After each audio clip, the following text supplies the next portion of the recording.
পৌর স্বেচ্ছাসেবক দলের পৌর শাখার 4, 5 ও 6 নং ওয়ার্ড স্বেচ্ছাসেবক দলের আজকের এই কর্মী সমাবেশের সম্মানিত অতিথি,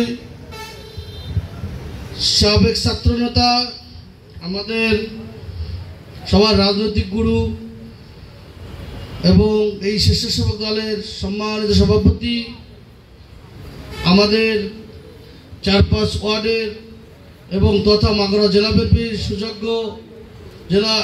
বিএনপির সুযোগ্য সদস্য এবং 4-5 ওয়ার্ড বিএনপি তথা আমাদের সামাজিক নেতা, বিএনপি নেতা বলেন সব কিছুরই আমাদের গার্জিয়ান উপস্থিত আছেন জনাব কুতুবউদ্দিন আহমেদ, 5 নং ওয়ার্ড বিএনপির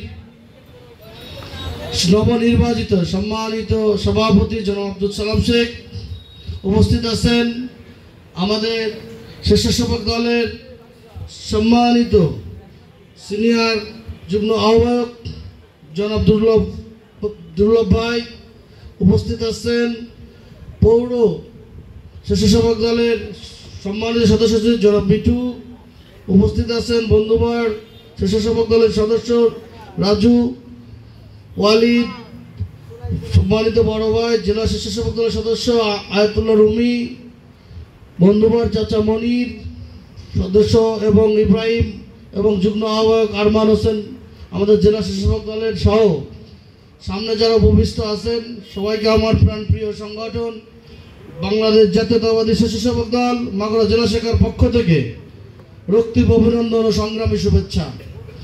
বক্তব্যর সব কিছুই আপনারা শুনেছেন, এখানে মুরব্বী বসে আছেন আমার চেয়ে অনেক জ্ঞানী গুণী, যাদের কাছে আমরা রাজনীতি শিখেছি, যাদের অনুপ্রেরণার মিছিলে গেছি, মিটিংয়ে গেছি, তারা আপনাদেরকে অনেক সুন্দর সুন্দর কথা বলবেন, অবশ্যই দলীয়। শুধু এটুকু বলবো, কেউ ভাবার দরকার নাই যে আমরা ক্ষমতায়, বিএনপি ক্ষমতায় আসে নাই। আমাদের ক্ষমতায় যেতে হলে একমাত্রই পথ নির্বাচন, যেটার জন্য 17 বছর ধরে অনেক অত্যাচার, জুলুম, নির্যাতন আমরা সহ্য করে এই জায়গায় উপনীত হয়েছি। আল্লাহর রহমত ছিল, আমাদের সকলের চেষ্টা ছিল, সমন্বিত উদ্যোগে ফ্যাসিস্ট সরকারকে আমরা এই দেশ থেকে পালিয়ে গেছে এবং পালিয়ে যেতে বাধ্য হয়েছে। পৃথিবীর ইতিহাসে কোথাও নাই যে একটি দলের প্রধান সহ তার 300 এমপি এবং প্রত্যেকটা ওয়ার্ড জেলার নেতা নেতৃবৃন্দ দেশ ছেড়ে পালায় যায়। উচিত এই দল ভবিষ্যতে কখনো এই বাংলাদেশের জন্য আর এই ফ্যাসিস্ট হয়ে না আসতে পারে, আমাদের সেই সজাগ দৃষ্টি রাখতে হবে। কেউ বলবেন না আমাকে সামাজিক দল, আপনাদেরকে বলবো যারা আওয়ামী লীগের দোসর ছিল, ফ্যাসিস্ট ছিল, আপনারা তাদের থেকে অবশ্যই ডিস্টেন্স রাখবেন। কড়া নির্দেশনা আমাদের দলের ভারপ্রাপ্ত চেয়ারম্যান তারেক রহমান, আগামী প্রধানমন্ত্রী, আমাদের অহংকার, বাংলাদেশের প্রধানমন্ত্রী হবেন ইনশাআল্লাহ। তিনি কিন্তু ফিরে বেশে বাংলাদেশে ফিরে আসবে খুব অতি নিকটেই, নির্বাচনী তফসিল ঘোষণা হলেই। তার কড়া বার্তা, আওয়ামী লীগের সাথে কোনো ছবি, কোনো উঠা বসা সম্পর্ক রাখার দরকার নেই।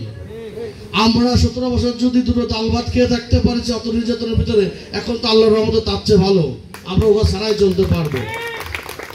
আর যারা ভবিষ্যতে নেতৃত্ব আসবেন এই ওয়ার্ডে 4, 5, 6 অগ্রিম অভিনন্দন থাকলো, কিন্তু পদ নিয়ে শুধু পদের সদ্ব্যবহারও করতে হবে। পদ নিয়ে ঘরে বসে চলবে না, নির্বাচনী আওয়াজ তুলতে হবে, ভোট চাইতে হবে। আপনার কর্মকাণ্ডের জন্য বলে যে না এই ছেলেটা ভদ্র, এই ছেলেটা সামাজিক সাংগঠনিক, এই ছেলেদের উপকার হবে। আর আপনাদের সহযোগিতা করার জন্য জেলার সম্পূর্ণ বিএনপি থেকে শুরু করে আমরা সবাই আপনাদের সহযোগিতা করব।